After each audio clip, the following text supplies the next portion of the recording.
Tio Misa apresenta como as transformações no ambiente podem influenciar no aparecimento de novas espécies. Se liga, Tio Misa explica. Uma população compartilha entre seus membros um conjunto gênico ou um fundo genético comum que, logicamente, é separado de conjuntos gênicos de outras espécies. Porém, este conjunto gênico não se encontra estacionário, parado, sem sofrer alterações. O fundo genético das populações sofre alterações ou variações que permitem a variabilidade genética. Essas alterações podem ser decorrentes de mutações, recombinação gênica, deriva genética, seleção natural e migração. É justamente a variabilidade genética que determinam diferenças entre os indivíduos de uma população, ou seja, mesmo alguns apresentando semelhanças morfológicas, geneticamente eles não são idênticos, não são clones. Se liga, Tio Misa explica. A variabilidade genética é o passo inicial para que ocorra o processo de especiação. Mas o que viria a ser esse processo? Especiação envolve o conjunto de processos que dão origem a novas espécies, sendo assim, é a parte do processo evolutivo. É importante destacar que os cientistas classificam a especiação sob dois processos: a anagênese e a cladogênese. Anagênese compreende processos pelos quais uma característica surge ou se modifica numa população ao longo do tempo, sendo responsável pelas novidades evolutivas. É uma evolução contínua que gera uma nova espécie, resulta de mutação, permutação e seleção natural. Já a cladogênese compreende processos responsáveis pela ruptura da coesão original em uma população, gerando duas ou mais populações que não podem mais trocar genes. Pode ocorrer devido ao surgimento de barreiras geográficas. O segundo passo que pode contribuir para o processo de especiação é o isolamento geográfico. Contudo, este passo pode não ocorrer. Os tipos de mais frequentes de especiação por isolamento geográfico são as seguintes: especiação alopátrica e especiação simpátrica. Especiação alopátrica é a especiação resultante quando uma população é dividida por uma barreira geográfica, impedindo o fluxo gênico. Entenda com Tio Misa. Primeiro, tem-se uma população da mesma espécie que compartilha um fundo genético. O surgimento de uma barreira geográfica natural ou artificial, rios, montanha, estradas, variações de temperatura, entre outras, impede a troca de genes entre os indivíduos que foram separados da população.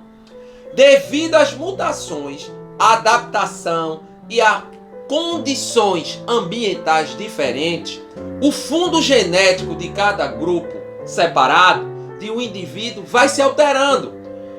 Os respectivos fundos genéticos divergem levando a uma incapacidade de cruzamento entre os indivíduos separados, isolamento reprodutivo, mesmo se a barreira geográfica desaparecer.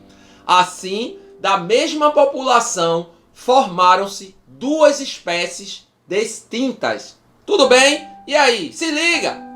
Especiação simpátrica é a especiação que ocorre sem barreira geográfica e é decorrente de fatores próprios da população, por exemplo, a poliploidia. Com a duplicação cromossômica, o híbrido passa a ter os dois conjuntos de cromossomos herdados dos progenitores em pares de cromossomos homólogos, com consequente produção de gametas através de meioses normais. Estes indivíduos possuem então um patrimônio genético próprio que os isola reprodutivamente dos seus antecessores. Esse fenômeno é comum nas plantas, mas rara nos animais. A poliploidia apresenta maiores taxas de ocorrência nos anfíbios em relação a outros vertebrados. Especiação parapátrica é a especiação resultante de isolamento reprodutivo que se desenvolve em populações adjacentes, na ausência de uma barreira geográfica, mas uma diferença na condição ambiental.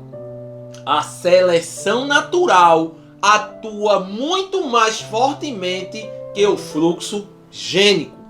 O mecanismo principal que define o surgimento de uma nova espécie é o isolamento reprodutivo. Esse isolamento reprodutivo pode ocorrer por meio de dois mecanismos básicos: os mecanismos pré-copulatórios e os mecanismos pós-copulatórios. Os mecanismos pré-copulatórios ou pré-zigóticos são os que evitam o cruzamento entre indivíduos de espécies diferentes e a consequente formação do zigoto, podendo acontecer por isolamento sazonal, isolamento etológico, isolamento mecânico. Vamos lá os conceitos agora. Isolamento sazonal temporal ou de habitat ecológico, onde parceiros com potencial de intercruzarem não se encontram devido a diferenças na ocupação de habitats ou de épocas reprodutivas. Por exemplo, organismos que vivem nas árvores e outros no chão. Uns são ativos de dia e outros de noite. Isolamento etológico ou comportamental. Parceiros em potencial se encontram, mas não copulam, devido a padrões de comportamento ou diferenças na produção e recepção de estímulos que levam machos e fêmeas à reprodução.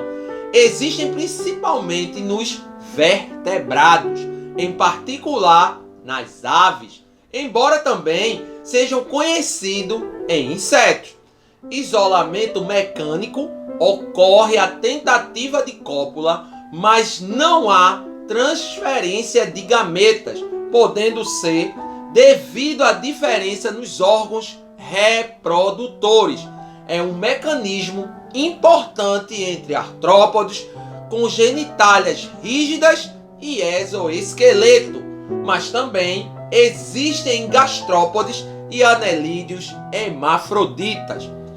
Os mecanismos pós-copulatórios evitam a formação e desenvolvimento do descendente, dificultam a formação do híbrido ou da sua reprodução, também chamados de mecanismos pós-zigóticos. São eles: mortalidade gamética, mortalidade zigótica, inviabilidade do híbrido e esterilidade do híbrido.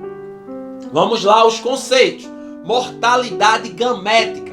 Ocorre a transferência de gametas, mas não ocorre a fertilização, podendo ser devido a fatores fisiológicos que impedem, por exemplo, a sobrevivência do gameta masculino no sistema reprodutor feminino.